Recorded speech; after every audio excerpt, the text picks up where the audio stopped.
Wow, May. It's truly an honour to address a group of such distinguished New Zealand leaders and New Zealand Asian leaders specifically, but thank you very much for creating this opportunity for us to co-support this agenda, because I can tell I can be really brief tonight. You've all said it already. I will share with you what Fonterra is up to going forward, but truly to be able to facilitate and engage this really important conversation that clearly everyone's very passionate about is exceptional and very valuable, so thank you, May. Minister Kay, look forward to partnering with you. We didn't mean to make your first 90 days on the job so difficult. That wasn't intentional, but wow, you have really, your pace of change is breathtaking, and that's the pace that we want to set, so we look forward to partnering with you on this really important agenda. Consul General, I'm going to refer to relationships quite a lot, so I was very, very grateful for your thoughts actually. It's been a very interesting whirlwind 8 months for me personally. Yes, that's a very strong Australian accent, and forgive me for that. I brought my family over here from Sydney, Australia 8 months ago. So I'm new to Fonterra, new to primary industries and new to dairy, so why am I here? As May introduced, I've been working with global brands for over 20 years in big multinational organisations, and a lot of the fodder and the themes we've been talking about is what you need to consider when you're building a global brand. Risk communications, food safety quality, relationships. People, human beings have relationships with brands like they're another person, or there are people behind those brands. And you know, all of these things that we were been talking about, that reputation can be so strong, heart and mind, that loyalty can be unbreakable, or it can destroy you and it can just be shattered within minutes. So I have a little bit of experience in terms of that topic, but it is really interesting. The themes and the ways to address it are very, very similar, and it is about trust and it is about reputation, which is where I want to start. There are two very big words, and I stopped counting. I was going to do a little tally because I thought that would be a nice little opening, but I literally couldn't keep up with how many times those two words were spoken this evening. And we don't bandy them around like they're empty rhetoric. They're really critical. You know, if I think about you know, food safety quality, if I think about the importance of this in food for people, more and more, and my experience with food, and I've worked with food companies for a long time, the interest / scrutiny of food safety quality and where my food came from and is it safe and provenance, and I want to understand the people behind it, is heightened and increasing and will never change again. And these are about people. These people are often parents, and these are often parents of young children, so it's really, really sensitive. And people deserve to know. If they are, they deserve to know. It's that basic, and it is common sense, I agree. So I have to, it will be remiss of me, even though it's been well discussed this evening, I have to give you my thoughts and comments. I just joined the organisation right in the middle of the crisis. And you know, we don't waste a crisis, but it was very galvanising, and it was a shockwave to Fonterra as a cooperative. It was a shockwave to this industry. It was a shockwave around the world. And there's no question, I don't think we could mince words on that. The thing is, you know, and I really appreciate the balance of some of your comments, particularly yours, Minister, that you could argue that the fact that we chose to act the way we did and the decisions we made would prove, it would be a proof point that we have world-class quality systems, not just in Fonterra, but by our governments, in our infrastructure, through our whole system. You could definitely say that. And others have through independent inquiries and assessments. I don't think it's for us to say. What I would say is there was a lot left wanting, a lot. The way we manage crises, the way we manage risk communications. And definitely, I think the big takeaway for me is the relationships that we had built over time and not built well. I can't tell you how painful it was for many people in the organisation to hear Fortress Fonterra, to hear that we pull up silos, that we're so arrogant, that we don't listen. These were the labels And unless you have a conversation with someone, unless you explain yourself to someone, unless you build a relationship, people don't know any better. And this is what we were faced with. So trust and reputation, two very important words, but in my opinion, very much built on long-term relationships, and it takes a lot of time to build those relationships. And I certainly know that is a very important cultural thing for Asians, but not just Asians, the world over. I mean, some of these values are relationship things that transcend cultures, and they're very common, and maybe the way you go about them are very different, but they're very common.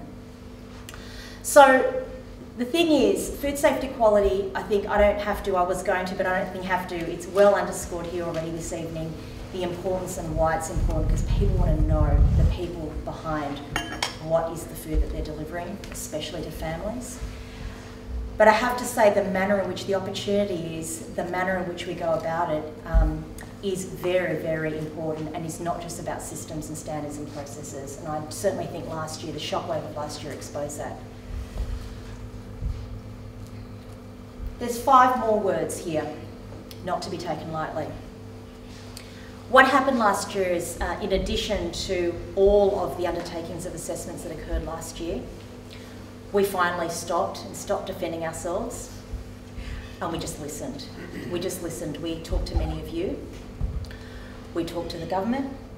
We talked to our farmer shareholders. We talked to our communities. We talked to consumers and customers around the world, not just in New Zealand, but around the world. And we just stopped and listened, and we just asked a lot of questions. And there was so much research that went on, but I would have to say these 5 words, and there is some deep work that's been done here with a strong commitment, and we're sharing, oh, this is new for us, we're sharing it publicly.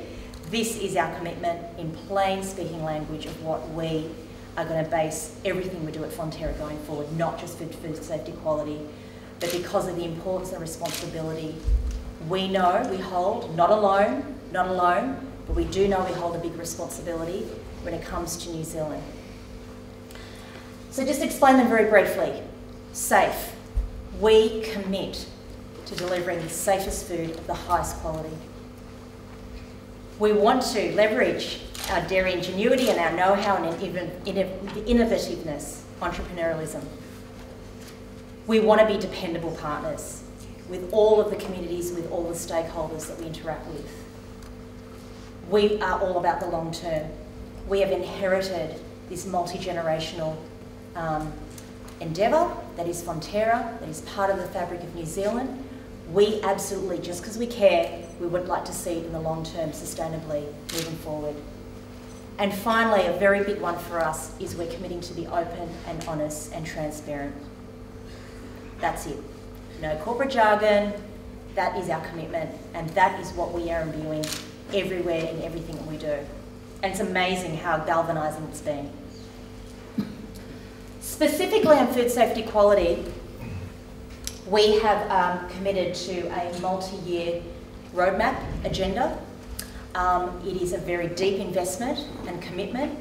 Behind each of these very simple pillars that I'm sharing with you, but for the sake of time, I would say that there is very specific performance metrics, standards, systems, processes, and above all, people leadership and capability that we're building to deliver on these commitments.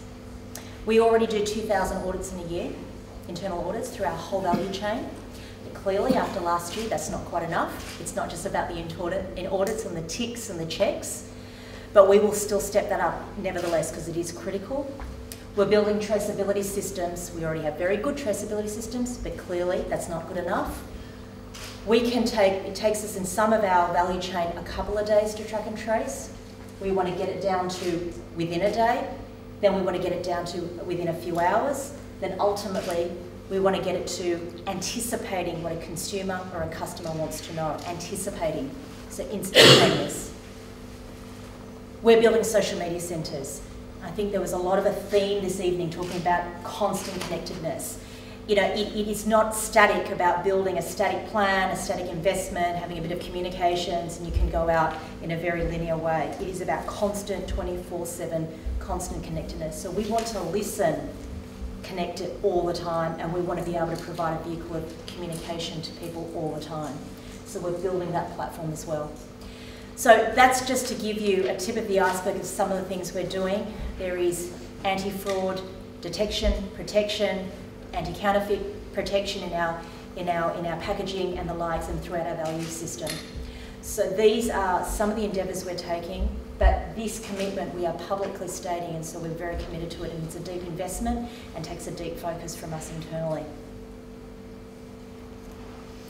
What I'd like to do in closing is, you know, we talked about how we're really taking this so seriously that we're changing entirely our organisation, our purpose, our reason for being, the way we lead, the way we actually interact with all stakeholders, yourselves, governments around the world, consumers, customers, and regulators overseas. But at its heart, it is about a personal calling as well. So what we ask of our employees is not just to do it under duress because we ask them to.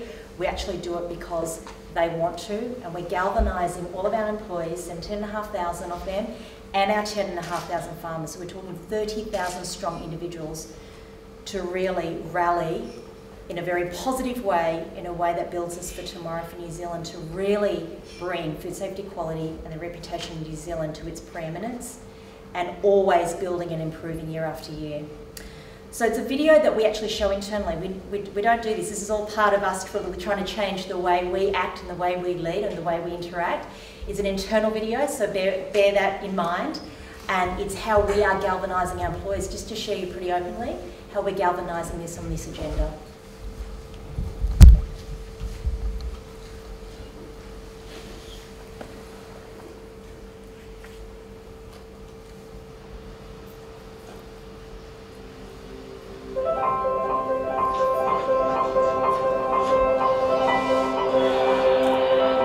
This is life.